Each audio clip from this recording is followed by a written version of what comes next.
It is exactly 2:15 in the early morning, in the biting chill of Shimla, amidst a dense fog that blankets everything.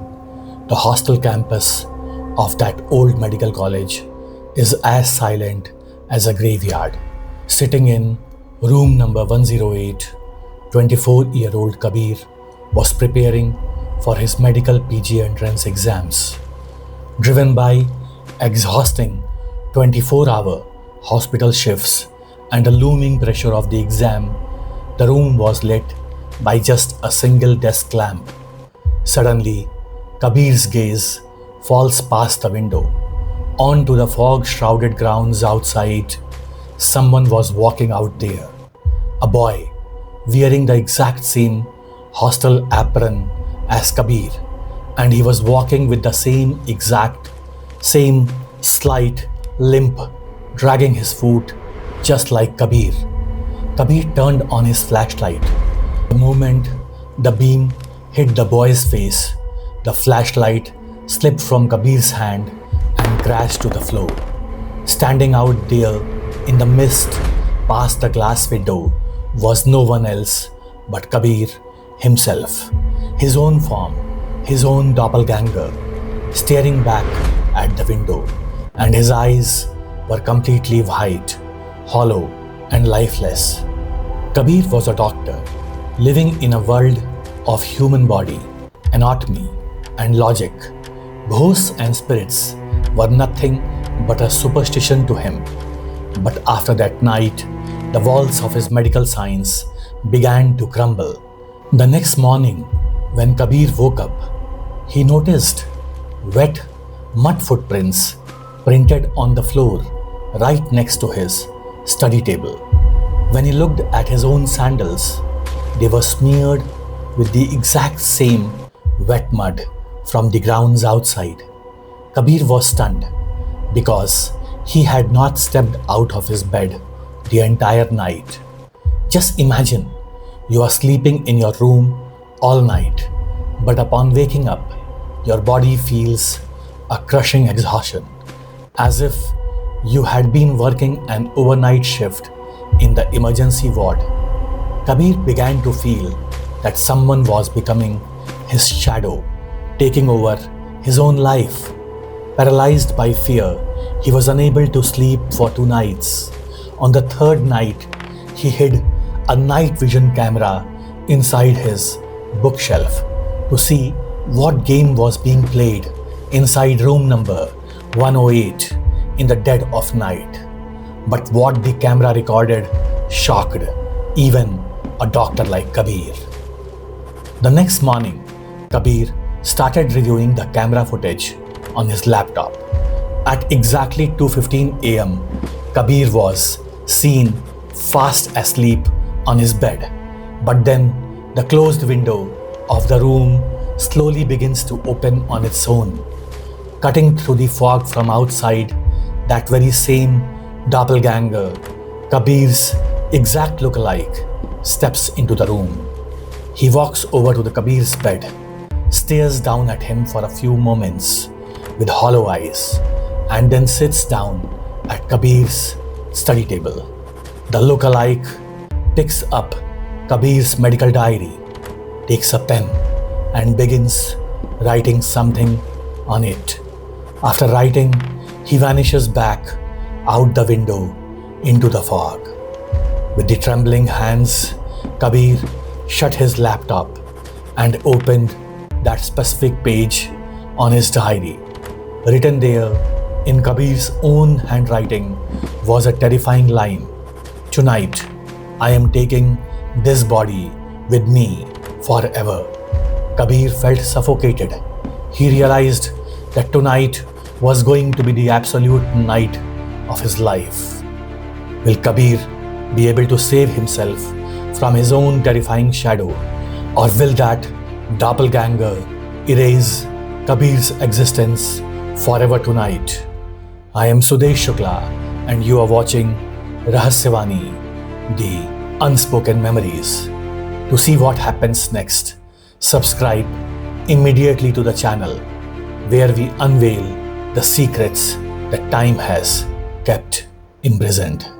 It was exactly 2 in the morning. Kabir had locked every single door of his hostel room from the inside, fastening a heavy iron bolt across the window.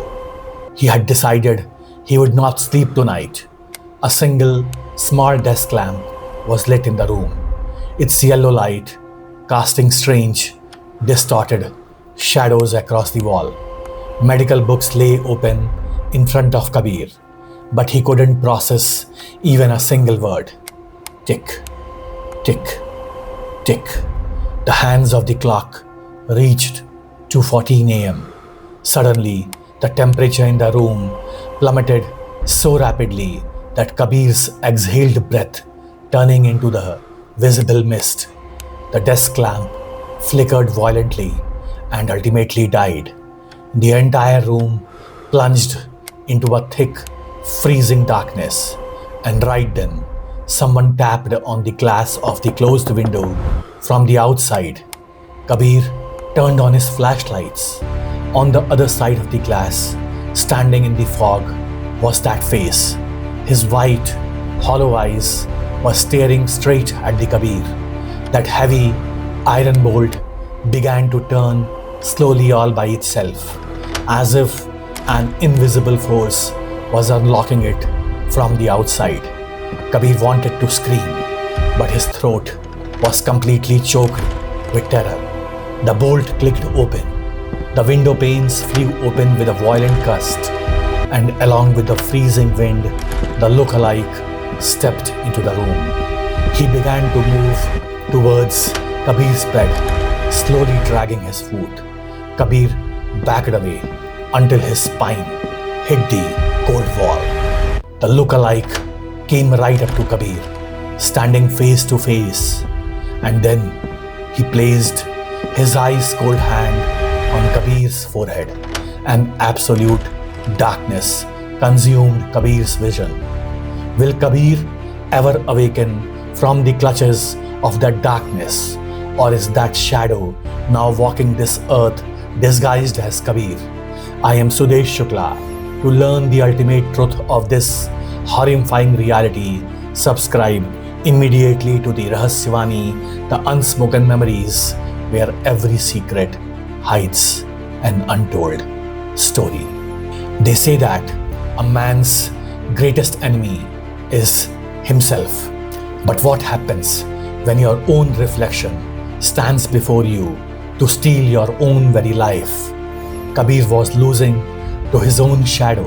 The next morning, when the hostel warden reached room number 108, Kabir was found lying unconscious across his desk. Doctors took him to the emergency, and when they observed him, they stated that Kabir had suffered a severe mental shock and had gone into a state of deep trauma. So what truly happened that night? If we look at it through the lens of paranormal and ancient folklore, this is called the shadow of a Vardøger, or a true Doppelganger effect. It is believed that when a person faces extreme crisis or their death is near, a part of their soul leaves the body to manifest and show them their own end.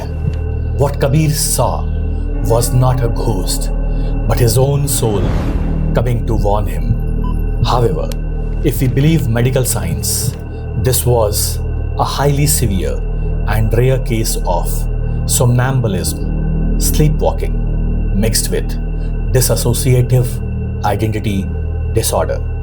Kabir had been working hectic hospital shifts for few weeks without sleeping, while simultaneously preparing for his own entrance examinations.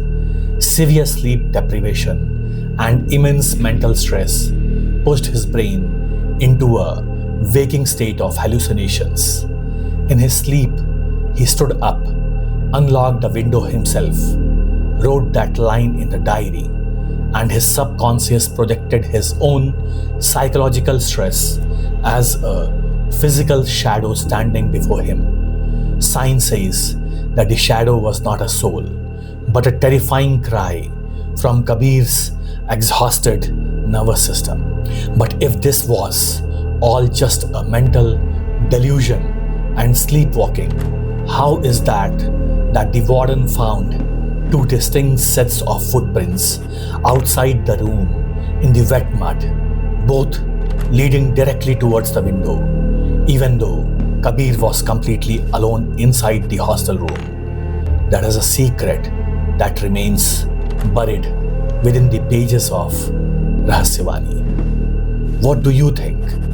Was it a terrifying trick of a mind, or really a paranormal reality?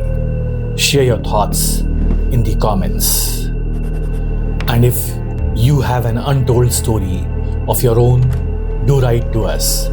We will meet again with another deep mystery, only on Rahasyavani, the Unspoken Memories.